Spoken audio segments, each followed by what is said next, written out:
Sanibonani guys, away guys. Hey, usisi yangibhalela sothi usisi uSindi yangibhalela or awushoza. Ngifuna ukushare story saka babami. It's a very sad story and yangenza ngirealize ukuthi my family members, they are very evil. Whenever they want something from you, they will choose ukuthi bakubulale because of when you're not willing to give them willingly. What awushoza umkhulu wami like bekamuntu onama-taxi bekana-taxi ayithu kudala sisakhula sisebancane ama-taxi kanithizeni what's the name of them taxi Super 16 angisho yona leyo if ever ngirong bathi bekunama Super 16 ayithu bisasikhathi kudala ibhizinisi itaxi sese like nemali before now abantu abaningi baba nemoto uthi hayi umkhulu ambele beka taxi owner vele asebenza yabona. So umkhulu wami ngalabantwana abayi2 ubaba msothu ubaba kaGela uMaseko ubaba kaSindi uMaseko and then no antu amsothu antu wakhe uIto no anti Ito uthi Ito bekamdala ubaba bekashiya ubaba nga5 years. So umkhulu wami makazoshona bangasanamfazi because kokwami washona nabantwana bakamkhulu wami abayi2 ku car accident amawele then bashona bakuthi kushona lana umkhulu wami azange asabanda nomfazi. So abasaba nama-cherry there until one day masivuke sinithola ukuthi umkhulu wami akaphefumuli ushone alele or awushozi ibe kanjalo indaba kwathola ukuthi umkhulu wami ku office angazi ma-taxi office or erenkeni or somewhere there is a office association ku association ubhalise like u-anti wami uIto noMaseko my father ukuthi makangashona wanathatha itaxi angazi ukuthi bayenza kanjani. Utobhalisile ke ukuthi if anything happens to him omunye nomunye abe neteksi yakhe uthi so mina babami leso sikhathi like bewumuntu ukuthi ubasebenza ama-pest job so anti Ito bekasebenza kahle yabona. So kwaba huye ukuthi ngoba financially like stable unemali so bako uyacover izinto zakamkhulu uyahambela phambili izinto zakamkhulu yabona kahle bekafuna ukuthi ibusiness kamkhulu ihandle kuye then enuzapha ubaba mama shares wathi makafika lapha eoffice bamtshela ukuthi no umkhulu ubabeni wona Ito kushela itaxi 1 and then the enye taxi yaka Maseko yaba like that. What awushozi mina ubaba leso sikhathi bekasebenza ama-pest job wathi decide ukuthi you know what ngoba mina ngisebenzi ngizozi drive le taxi yami ngizenzele ama-checking ngiyenze whatever kwazwana kanjalo. Uthi awushozi idune by the looks of things bayangafuni ukuthi ubaba like abe taxi owner like kube naye ukuthi abe na something out of le because Ito bekaye umntwana kamkhulu bekayi favorite kamkhulu and the way kungakhona kuba ngathi bekasho ukuthi everything yakamkhulu izowela kuyo ubaba because ubaba nomkhulu abe bangana like that close relationship efana naka Ito yabona. What awushozi after umkhulu makashona like izinto eziningi like my father didn't want to fight for izinto zakababakhe ufele wathi Ito mina ngizalinda into enginikeza uIto angifuni ukuthi mina nomntwana sithi silwe ngoba sisele si2 uthi no problem ubabam awushozi asidravelele taxi asidravelele hayi yenze imali abe nenhlanhla athenge another taxi seyanama taxi ayi2 acashe someone else amdravelele uthi yenze ukuthi seyanama taxi ayi3 uthi within boma 6 years ubabam ugcina sanama taxi ayi4 and Ito taxi yakhe driver bantu bakhe bayenzana gcina seba involved ku car accident yamosheka azange sakhona ukuyilungisa wabe ukuthi yakhe yena uluza business kanjalo. So waqala ke waza kuMaseko my father ukuthi ngicela ukuthi ungiassist ungithengele taxi 1 ngegama lakho ngizokunceda angikhoni akusana source of income umsebenzi uphelile yabona things like that and manje abantwana bakhe nayo sebakhulu unabantwana abayi3 and boyi3 so abafana yabona. So ufila entitled ukuthi as usisi like ufanele ukuthi ungincedise ngeke ngilambe ukhona. So ubaba mina wazibopha ukuthi mina every month dala before like imali manje yaka Ramaphosa isincane ukuthi every month ngizonikeza 2000 for you ukuthi khona ukusupport abantwana ngakupha ungangibhadali mawusela usebenza. Hayi ubaba wami kube ukuthi uyamopha ke 2000 yabona. U-anti wami athathise one ifirst born yakhe i-license ukuthi ufuna ukuthi adrive itaxi kababa wami amthathise i-license amthathise i-public umntwana abe right eza kubaba wami athi Maseko ngicela ukuthi uqashe uThabo asebenze ungabuka ukuthi usiphi imali at least naye akakhona ukufaka imali endlini yabona izinto zikhona ukubalance. Hayi ubaba mangabe nenkinga so kule taxi yakhe boy4 afake uThabo ayikilise lo driver lo omunye hayi uThabo asebenze for the first month kube right second month kube right third month umuntu imali seyashoda kuba nama excuse each and every month kuba nama excuse ukuthi imali wayenza imali wayingabalance in zonke lezi zinto. So uthi it got to a point ukuthi ubabam athi you know what Thabo sizocabana sibange imali. I think ukuthi it's best ukuthi uyeke because angeke ngibe ne taxi ingangifakile imali axoshe uThabo or awusoze bekuyizinkinga keza kababam ziyaqala net khona lapho uthi hayi abusele the other driver amdrivele kungabi kube right kungabi nezinkinga uthi ibusiness kababam ikhulu awusoze baba masakhele indlu enhle ubabam athenga imoto like a decent car for himself uthi awusoze like indilutsa papa khala like dibulege yabona uthi hayi awusoze abizu awusitu one time ubabam izinto zakhe sezibhubhile vele esihlangene ambize at itu I'm thinking ukuthi sifakele umama nobaba ilitshe and senze like a big ceremony sibavulele ilitshe lapho wabona hayi usisi itu avume uthi hayi athi asihambe intwana sikithi sihambe sokhetha amatshe wona ngizokunikeza into ukuthi wena uwakhethe no problem uthi hayi bahambe bafika lapha yana usisi itu ufuna like izinto expensive kakhulu baba mathi you know what anginayo le mali onifunayo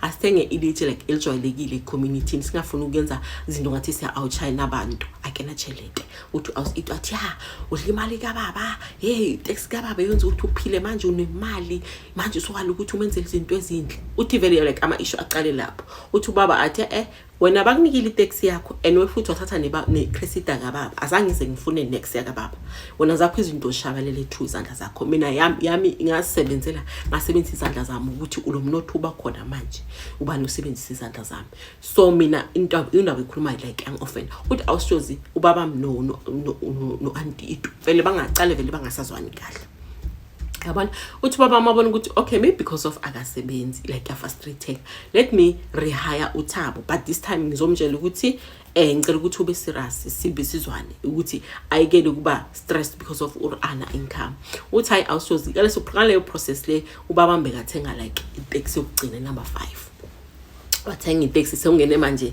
labo kanama taxi lawo ama bongene in le ukhulumile tubeka nama CI i2 and then wathenga kwangena lama quantum ke apho sathenga iquantum ke wathenga iquantum abo ukuthi wena Thabo uzo driver this one because it's a new car uzo driver si expected this much for checking every day in uthi vele bazwana uThabo kwaba umuntu appreciate first month or awusozi umuntu osebenze first second month third month ubaba mkube ukuthi uthengile lamatshe la uantu abayangavumelana nawo but baba mwathenga baba mwakhipha isimemo ukuthi no ngo December ngizovulela abobaba amatshe siwathengile baba nomama abazali amatshe siyothengile or awusozi kule process ukuthi amatshe nathi sesibadala phela manje like we can assist kilobona uthi ayisa planner sifuna ne deco sifuna izinto and then like masifuna i deco like see everything si run through auntie itu le deco lena injani ijani but everything because of kena motho alengumkhulu alengitengu family ya babaka wabona uthi itu kube umuntu ukuthi ayenzani into enifuna ngisho nikini nemali kube like kube lamagama lawa akhiphayo but saqala ukuthi sesabona ukuthi umuntu lo akasifisela ukuhle but like asaritshe kopilo because rana khana because of yena bophelo ba azangibotsa my according to plan akasebenzi uphela umsebenzi since aphela umsebenzi kudala abantwana bakhe bayibothwa bayithu abasebenzi sekusebenza uThabo because ubaba umrehire uthi sharp or awusozi uThabo mama ukuthi aphake itaxi ebusuku akayiphaki uyangayitshwaleni itaxi yaphithizela zonke izindawo ematshwaleni baze bambamba adakile idriver babiza ubaba mamkhuzi kokucala ukuthi Thabo mfana wami mshana ungafuni ukumosha lethubo ngikufundisa ibusiness so ngiyenzela ukuthi kusasa nami ngasekho emhlabeni nikhona nani ukuzirunela ibusiness ambeke phansi akhulume naye hayi uThabo vela athi wena baba umncane awusithandi ubhizi wakhe izinto ezindlu uthenga everything thengela abantwana bakho izinto expensive thina usibali awusithandi uthi kube magama akhuluma uThabo ubaba athi Thabo athi mina Thabo ngibaba umncane wakho I'm there to assist ukuthi ngithole khona ukubeka ukudla etafuleni lokho kunye kwama expensive in irresponsibility yenu ukuthi nina nizenzele esala ngabantwana bakasisi wami hayi awushozi uthi vele ubaba abone ukuthi kahle kahle uThabo uzoba inkinga kule business. Uthi vele adiscuss nami athi yazi mntwana wami ngifuna ukumbanceda abantwana baka-anti wakho, but I can see ukuthi uThabo uzoba inkinga, so I'm thinking ukuthi ngimrelease futhi angasangisebenzeli. Uthi sikhulume kuyi-Friday night, uthi ngabo AM ekuseni basifonela ukuthi i-taxi was involved in a car accident, ishayisile uThabo beka-driver dakiwe. Awushozi taxi ibe right off, by right off. Uthi awushozi likely angabulala umuntu umshayisile just bashayisene nje azange kube nokuthi uba nomuntu olimala kakhulu. Uthi unfortunately i-insurance didn't pay out because of uguy beka-poop drunk, so my dad lost a taxi, and then that's where like he lost it. Ukuthi you know what, alanda usiswa kamtshela ukuthi no siswa, I'm not going to help you anymore because I can see ukuthi nithatha advantage because of ngithi mina nginceda wena as my sister, but abantwana bakho bafila entitled for izinto enginazo. Uthi kwaba uqala kwenza inkinga zaka babami. I was just one time ubabami bekasi shopping mall. Uthi this young guy waza kubabami athi wena bazokushaya bazohita babhadele someone to kill you. Yabona uthi babami am surprised ngibhadala ubani angafuna ukubulala mina. Yabona athi check within isakhe lakho ukhona umuntu ofuna ukubulala. Uthi this guy uthi like bekaza so bamshayisa like this, babami akajika afuna like ubona ukuthi ngishayisa ubani, uvele wamtshela ukuthi wena kune hit ephumile fona bazokubulala, check within your circle. Uthi umfana adlule. Uthi babami ube endlini ashake awushoza athi ukhona umuntu ofuna ukungibulala mntwana, ukhona umuntu ofuna ukungibulala, ukhona umuntu ongitshelile ukuthi ukhona umuntu ofuna ukungibulala. Uthi at first bengithi hayi mara baba like wabona ngilobona kima ngothi ngikubulala ngibabhaka, or maybe abantu bama business. Yabona uthi ubaba awushozi aqale lapho ukuthi uyadivide ke ama shares wakho ukuthi if anything happens to me lokho kwenzeka so kwenzeka. Uthi vele aqala lapha arabe leli lutaka asaphila. Yabona uthi one time kube nomcimbi, uthi kwaba nomcimbi e-area yethu. Akubona umcimbi how siyahamba, it's me my father, I'm driving befuthi ubaba maka driver.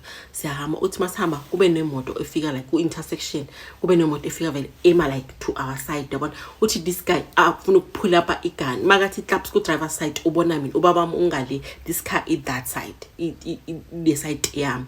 Uthi babam athi ngithi speeder, uthi ngispeed awushosi kitsenele. Uthi those guys I don't know ukuthi bashaya uvalo or what happened, azange basilandelele but sibonile ukuthi bafuna ukhipha ispam. Uthi ubabam afonele one of his friends athi Mkhonazi nginenkinga, so to Fred Mkhona nginenkinga, there is someone ofuna ukungibulala. One Mkhonazi was like no, there is this Makhosi I know was a KZN, so angakhona ukukunceda if like bafuna ukubulala as expose labantu bafuna ukubulala cala ngakwisa lapho. Awushozi Maseko ahambe nomkhwanazi baye lapho kule yazi lenyanga le ngikhuluma ngayo gazini le yase India yase KZN. Ngathi is for the second or third time ngikhuluma ngayo ukuthi baro iramihlolo ka return to the sender, sengithi return soldier living ukuthi ukwenza ngale TikTok return to the sender uyayikhona. Hayi awushozi umkhwanazi noMaseko bahambe ke babahamba bale bafike vele bafike kulo Makhosi afike vele athi nizengani basho ukuthi no mina there's someone oqasha abantu bafuna ukungibulala, so we just want to find out ukuthi ubani uyenze lento le afuna ukuyenza. Uri awushozi kana kono hole real preparationing ya Tombstone unveiling yaga my grandparents. Yabona uthi hayi afike vele asho India ukuthi mina la ngibona sisi wakho akekho umuntu ongaphandle ngimbona, umuntu oyenza sonke lezinto lezi usisi wakho and uzokuginqa phansi. I tell you uzokuginqa phansi. Uthi the mistake that my father did awushozi ukuthi azange afuna ureturn to the soldier, to the sender, return to the sender. Can we ngithi return soldier yasini? Oh, like you know what,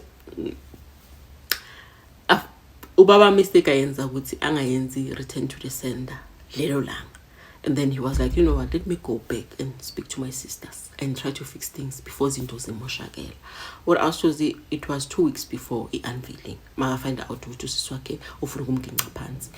baba masuke nomkhwanazi bahambe boyi-2 nomngane wakhe umkhwanazi baye kasisi wakhe u-anti Itu bafike bamtshela ukuthi sibe emuntwini umuntu uthi ngawo wafuna ukwenza so anti Itu aphike akhale sikamaye aphike athi mina indaba enikhuluma angiyazi angeke ngize ngikubulala lo mntwana sikithi angiyazi uthi baba bami asho noma ungangibulala izinto zami zonke abantwana bami sengibaphile so if ever ngashona ayikho into ozoyinuka sisi wami if ever willing ukuthi uchube ngalento le mina wami umgodo ngizowuvala mangishona but ukuthi wakhosa ukhamisile umgodo nawe uyokumela ukuthi ubuye and angeke kuze kube mnandi but ashows kube ukuthi uanti wami uyaphika akavumi anything hayi uthi weekend idlule the following weekend beku unveiling yaka my grandparents uthi vele kwenziwe vele umsebenzi wenziwe what ashows lo langa unfortunately we lost our father to be kwisiphithi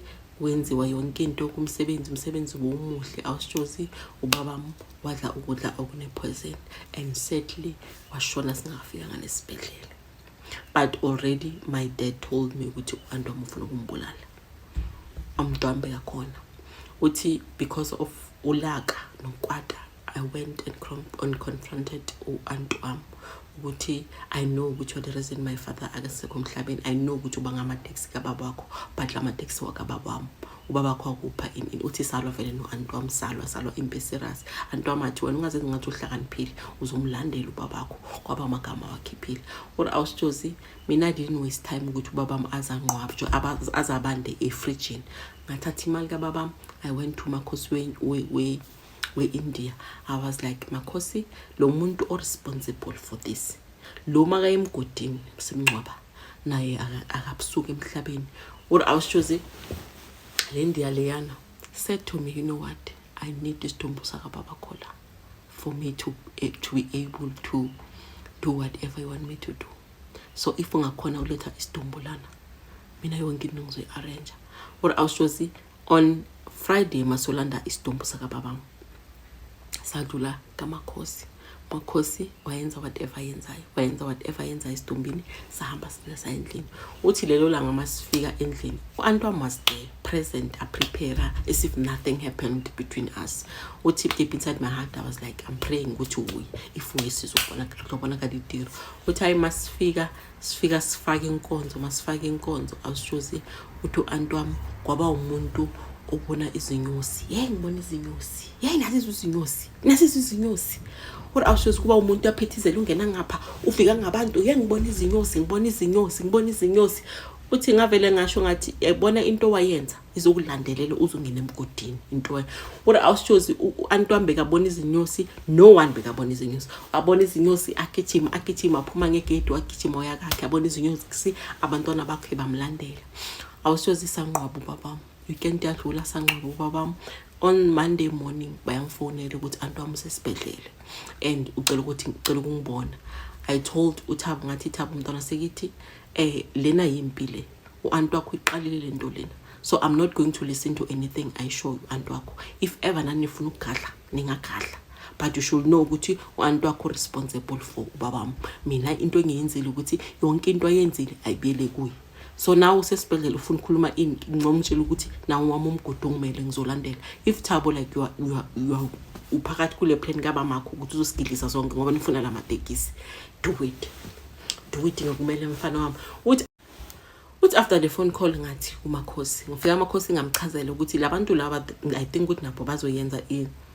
return to sender so bengicela ukuthi bangayisenda ingafiki ingas-attack la endlini kodwa awushozi uMakhosi was like ngizoza endlini la ngihlala khona ngizosebenza yonke into ngiyini there is no one who's going to touch you guys akekho umuntu ozonitouch and if they are trying to touch you guys into bazama izogadla bona or awushozi bengasi umuntu obelievela kuba uMakhosi ne bophelo boto go ruta gore mo fasting tshwantse o bele mo o believela ngoteng uthi uMakhosi makafika wasebenza ijarata wasebenza iceke wasebenza amatekisi wasebenza everything that my father owned wayisebenza wathi lindani sizobona uthi awushoze I unfortunately vele uanti Itu naye ashone into yakhe vele imuhle le bekathi uyenza ubaba vele idle yena. Uthi hayi vele kube ukuthi vele akusazwaniwe between thina nabo Thabo vele asazwani sevele yimpi kahle kahle and bona awushuzi banezibhamu. Uthi like bengine-fear ukuhamba ukuthi bazongidubula, bengine-fear like I always needed someone to ukuthi angahamba nami the whole time because bengikhona ubona ukuthi labantu laba bazongilimaza. Uthi awushuzi I lived impilo yami in fear but lo makhosi wendiya like bekangiphi assurance ukuthi ayikho into ezoyenzakala kuwo lokufasila ayikho into ezoyenzakala kuwo. Uthi kwayenzeka ukuthi one time ngihlangana noThabo. Uthi mangihlangana noThabo angitshela athi wena uzonya wena. Uthi like angithreatenishe direct ukuthi wena uzonya wena. Ngeke sinqwabe umama ngebanga lakho. Or awushozi like neke phila bophilo bafie ongikudlwa bophilo bafie but into bengizibeke ngayo ukuthi lo makhosi uthi then nothing will happen to me. Uthi uThabo I think ukuthi uhambe kumakhosi. Makhosi othola ukuthi akase strong than the India. Or awushozi uThabo one time masivuka ekseni sina simthole amile ejardini laseyithi. uThabo unqunu. Or awushozi family yakanga or family yakhe bekangqunu. I think bebamthumile ukuthi azochela ejardini because I think ukuthi akasanamali ukuthi angahire ama hitmen njengomamakhe. Emthole angqunu angakagqokanga. I called umakhosi lo ukuthi nangu umuntu ongqunu lo athi miye kanjalo ungamkhulumisi. Or awushozi from leso sikhathi atlемulu gamole uthi antu amube nabafana ba3 uThabo bekulo abekamthembile. Uthi Thabo awushozi wahamba wabe seyagula ngengqondo wahafa. Or awushozi athi ngcane ngoncane Thabo washona. These two laba bayi2 bonya ube boys ayihona bophilo babaphilanga bathengise everything yaka mamabo ihouse indlu kaMamabo vandalized because of bona.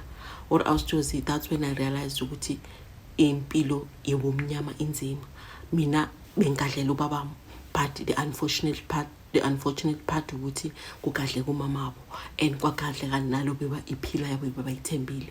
So now these 2 boys getting out boys, so I feel guilty. Kinal this guilty conscious yaka yambotore angibathathe ngibayise ku rehab and try ukubanceda ukuthi babe right.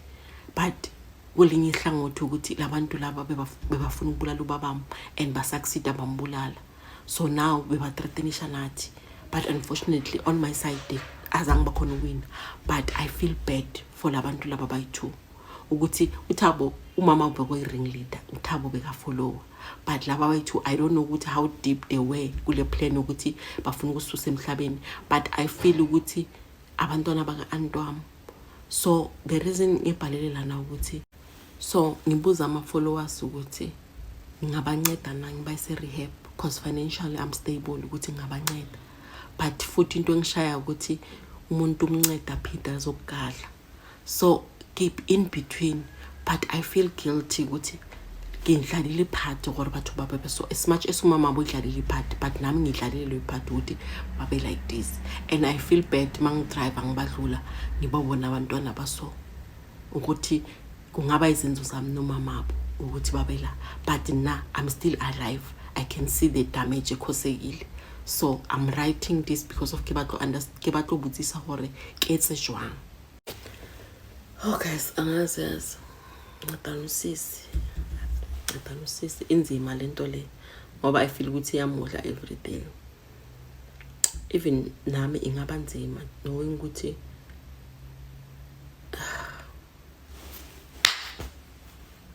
ngatalusisi guys.